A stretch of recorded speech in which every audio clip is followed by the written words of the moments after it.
Oke, selamat pagi, siang, sore, atau malam, Pak Ridwan. Perkenalkan, saya Arya Bintang sebagai perwakilan dari kelompok 6 mungkin akan membuka video dari kelompok 6 yang akan membahas mengenai film The Day After Tomorrow dan kaitannya dengan mata kuliah pencemaran udara. Oke, untuk video dari kelompok 6 sendiri mungkin akan terbagi jadi beberapa part. Nah, untuk part pertama mungkin saya akan menjelaskan mengenai awal mula atau penyebab terjadinya tanya kiamat di film ini dan juga aspek pencemaran udara dan juga perubahan iklim yang terjadi di film ini. Oke.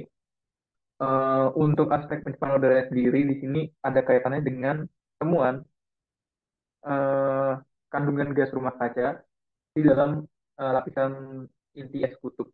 Nah, di mana di sini ada ilmuwan yang namanya Jack Hall sendiri mengambil sampel es dari inti kutub dan menemukan di sana itu ada kandungan gas rumah kacanya. Nah, kemudian itu dikaitkan dengan adanya semacam penurunan suhu di zaman dahulu. Nah, ternyata itu ada kaitannya dengan efek gas rumah kaca dan pemanasan global. Nah, setelah saya telusuri juga di jurnal-jurnal, ternyata emang pernah ada penurunan suhu yang terjadi di muka bumi ini dan itu terjadi sekitar 12.000 tahun yang lalu. Itu disebut dengan peristiwa Diras Muda, di mana hipotesis utamanya itu disebabkan oleh runtuhnya lapisan es di Amerika Utara dan masuk ke Samudra Atlantik. Oke. Di situ di film ini juga kemudian si Jack Cole ini mempresentasikan hasil temuannya. Nah, itu juga timbul pertanyaan yang mungkin hampir sama dengan pertanyaan di benak saya, ya tentang bukannya gas rumah kaca ini menyebabkan pemanasan global. Nah, kenapa malah pemanasan global itu menyebabkan suhu di bumi turun atau istilahnya membeku lah. Itu kan kayak kontradiktif gitu. Ternyata setelah dijelaskan di situ ada penjelasan mengenai uh, siklus termolin. Nah, setelah saya telusuri juga di beberapa jurnal yang menjelaskan tentang siklus termolin ini, ternyata si siklus termolin ini itu ada hubungannya sama arus laut dan salinitas laut, di mana arus laut ini membawa panas dari daerah eh, tropis itu ke area utara bumi, bagian-bagian Eropa sana. Jadi yang saya baru tahu adalah ternyata di bagian-bagian yang tidak dilewati oleh garis khatulistiwa itu panas utamanya justru dipengaruhi oleh arus laut ini atau siklus termolin ini. Di mana si siklus termolin ini juga dipengaruhi oleh salinitas laut atau kandungan kadar garamnya. Nah, yang menjadi masalah adalah ketika adanya pemanasan global ini, eh, es di kutub itu yang notabene adalah air tawar itu mencair dan mengganggu kadar garam dari air laut sendiri, di mana ketika kadar garamnya turun, itu arus air laut ini gak jalan sesuai dengan seharusnya. Nah, itu akan sangat mengganggu di iklim-iklim di daerah utara yang mereka tidak dilalui oleh garis khatulistiwa yang otomatis tidak dilalui oleh sinar matahari selama atau sinar matahari selama setahun penuh. Di mana pasokan utama panas yang dari arus laut ini terganggu akibat adanya pencairan es kutub.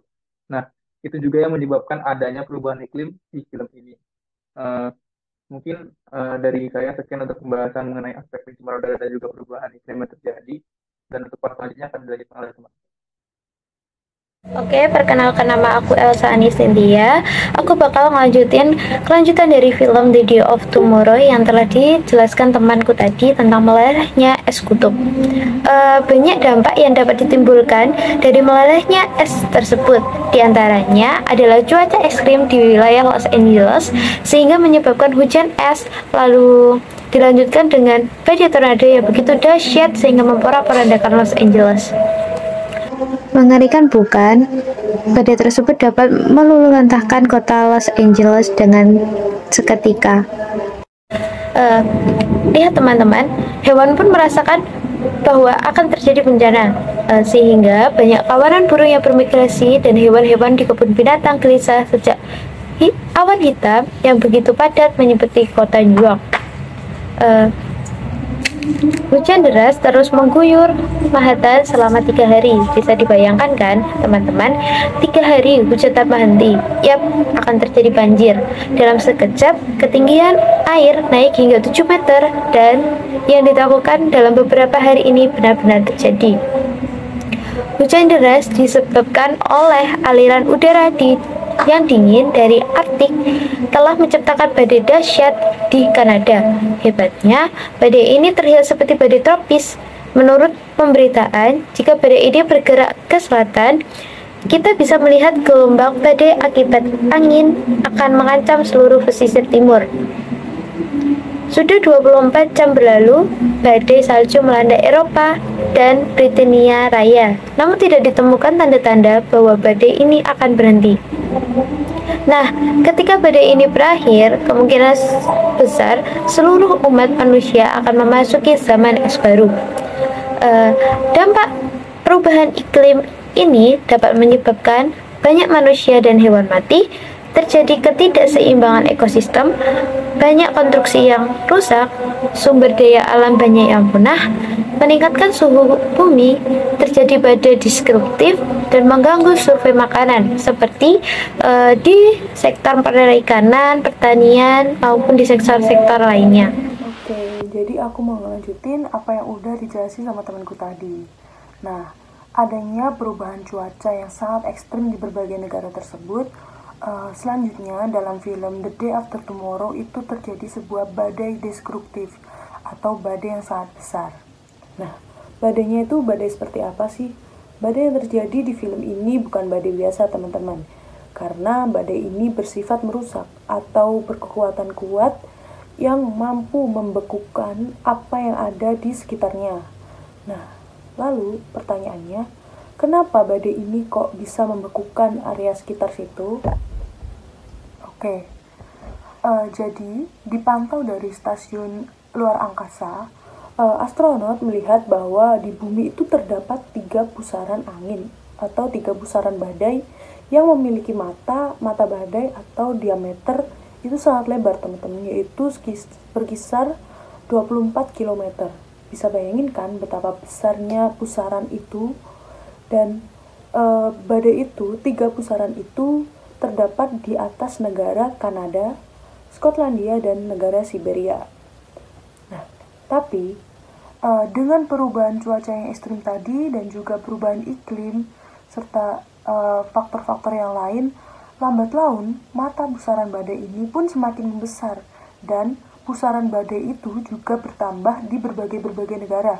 Contohnya di negara Asia dan Eropa, yang bahkan mata pusarannya itu pun lebih besar daripada di negara-negara yang sudah disebutin tadi, Kanada, Skotlandia, dan Siberia.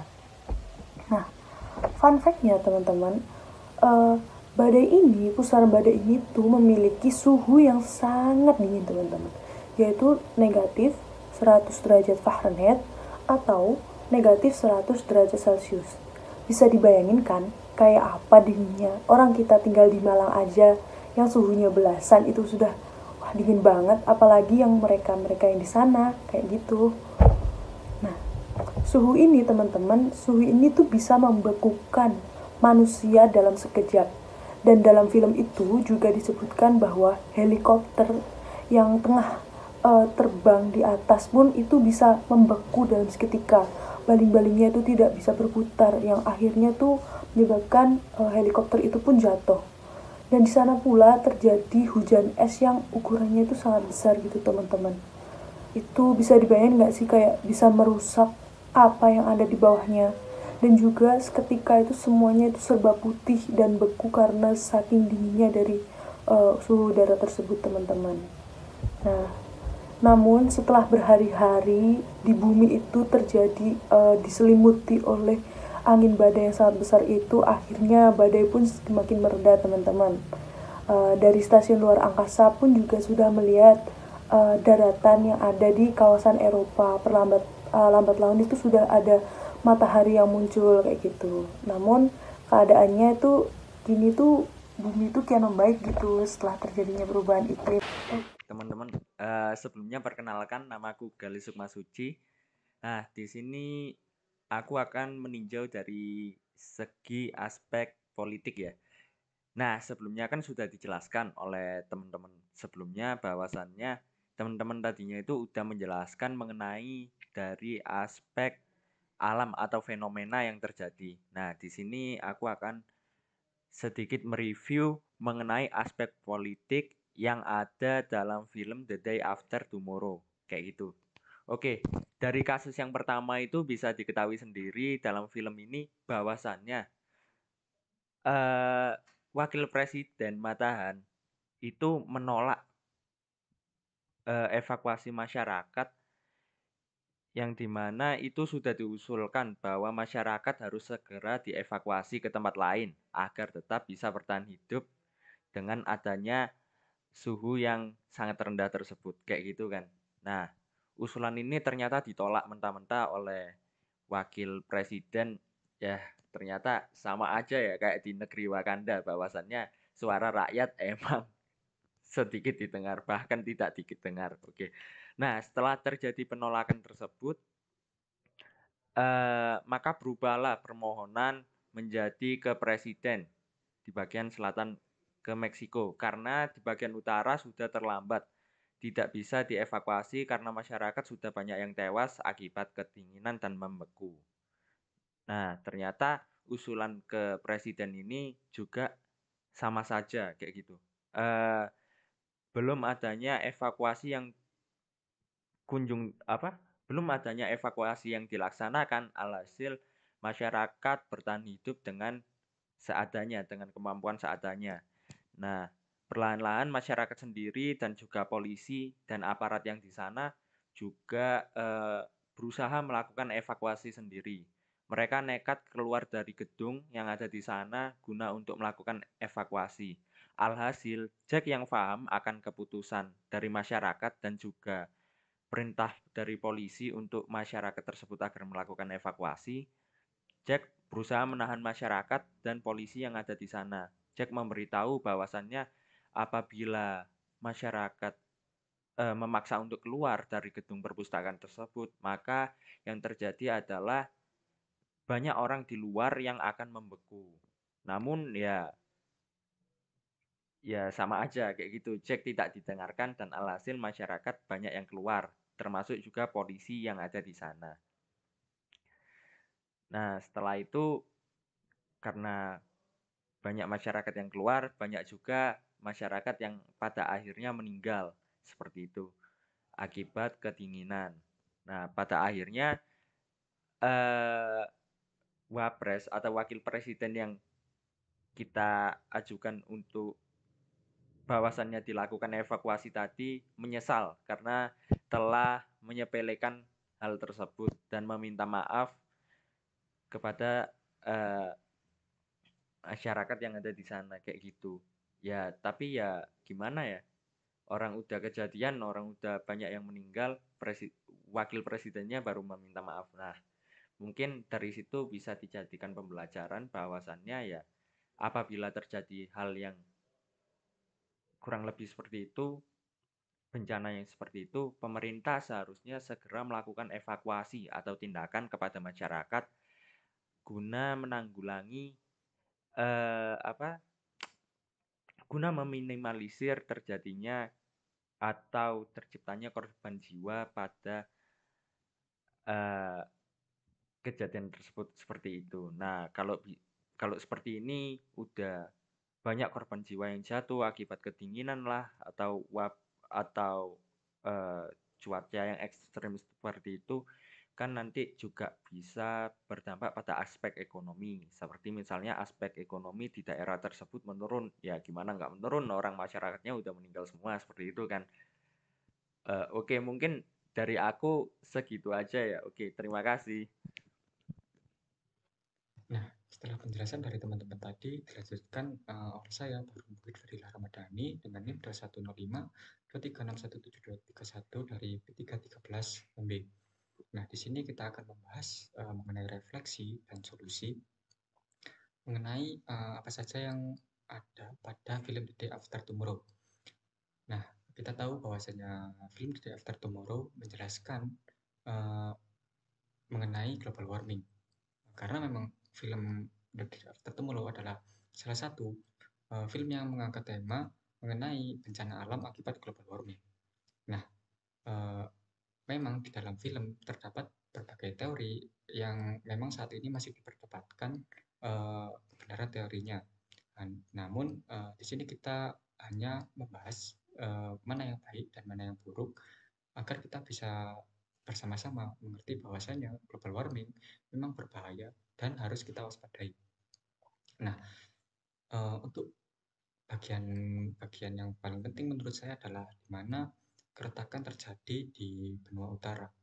Keretakan tersebut adalah akibat dari suhu bumi yang terus naik atau kita sebut global warming, sehingga es yang ada di bagian kutub meleleh dan kemudian menyebabkan air laut meluap. Nah, di situ juga dijelaskan bahwasanya akibat dari lelehnya es kutub itu mempengaruhi suhu dari laut yang kemudian terjadi perubahan iklim di berbagai negara, seperti ada hujan es di Tokyo yang sebesar bola salju, kemudian hujan es yang ada di India dan angin topan dan segala macam. Nah, di situ juga dijelaskan bahwasanya ada badai yang mata badainya itu menutup dan membawa suhu dari troposfer yang sebesar minus 100 derajat Celcius. Nah, badai tersebut akan membubuhkan apapun yang dilewatinya, sehingga di akhir film nanti dijelaskan bahwasanya bagian bumi, belahan bagian utara itu akan membeku seperti yang ada pada zaman es. Nah, juga diceritakan bahwasanya saat itu bumi menjadi bersih kembali. Nah, untuk solusi yang bisa saya sampaikan dari film tersebut adalah yang pertama adalah solusi dari bencana yang ada di film, dan yang kedua adalah solusi dari kita sebenarnya di bumi ini bagaimana cara mengatasi global warming. Nah, untuk yang ada di film, solusi yang paling tepat adalah cara evakuasi, karena evakuasi adalah solusi yang diterapkan saat memang sudah terjadi bencana. Contohnya adalah di Kiribati, di mana memang warganya harus dievakuasi agar masyarakatnya tidak tenggelam bersama pulaunya. Nah, yang kedua adalah bagaimana kita harus menghadapi global warming ini adalah dengan cara mengurangi dampaknya, yaitu dengan cara mengurangi bahan bakar fosil, reboisasi, kemudian menggunakan energi terbarukan, di mana akan mengurangi penipisan ozon dan kemudian menjaga suhu bumi agar tetap